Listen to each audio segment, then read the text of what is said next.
जय श्री राधे कृष्णा मित्रों, कैसे हैं आप सब। आशा है आप सब लोग बढ़िया होंगे। मैं भी बिल्कुल फर्स्ट क्लास हूँ भगवान कृष्ण की कृपा से। आशा आप लोग को मेरी वीडियो पसंद आ रही होगी। श्री कृष्ण को छलिया रणछोड़ भी कहा जाता था क्योंकि वो बार बार युद्ध से भाग जाया करते थे।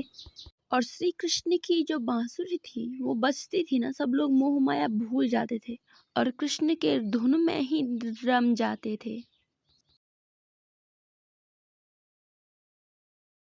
और जैसे कि आप सब लोग को पता होगा, श्री कृष्ण हमेशा अपने सर पर मोर पंख लगाए रखते थे। वो क्यों रखते थे? क्योंकि कुंडली में जितने भी दोष होंगे मोर पंख लगा के वो सारे मिट जाते थे। सारे दुष्प्रभावों को दूर करने के लिए भगवान कृष्ण मोर का पंख अपने सर पर धारण करते थे।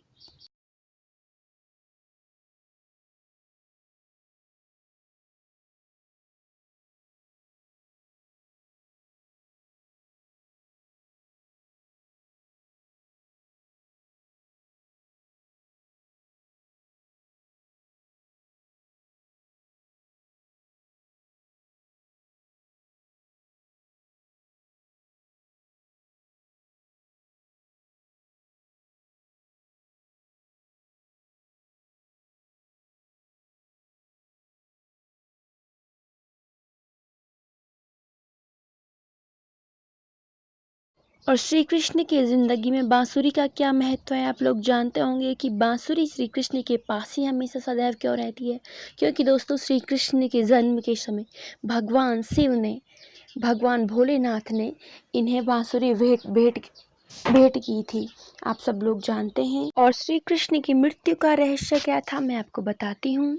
माना जाता है कि श्री कृष्ण की मृत्यु एक बहेलिये के हाथों हुई जो शिकार पे निकला था और उसका तीर श्री कृष्ण जी के पाँव में लग चुभा और वहीं से उसकी मृत्यु हो गई। लेकिन दोस्तों, इसका पौराणिक महत्व भी है क्योंकि माना जाता है कि जो श्री कृष्ण थे, जो पहले एक राक्षसी का बेटा था और वो उसको वरदान था कि वो किसी भी साइड जाएगा वो उस साइड लड़ेगा। उसकी मम्मी ने उसको कहा था कि जो भी साइड हारेगी महाभारत के युद्ध में तुम उसकी साइड से लड़ना। श्री कृष्ण ने छल से उसे बैठा दिया और उसकी गर्दन काट दी थी। इसीलिए उन्होंने कहा कि आपने, उसकी माता ने कहा कि आपने अपने वरदान का पालन नहीं किया है।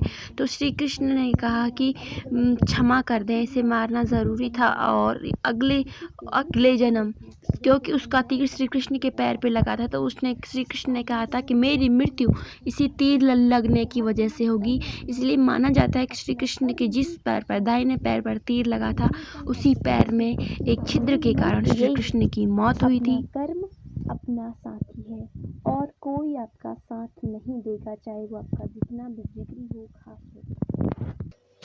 इसीलिए श्री कृष्ण ने कहा है कि आपसे कोई दोषी छूटना नहीं चाहिए और किसी निर्दोष को आपसे सजा भी नहीं मिलना चाहिए।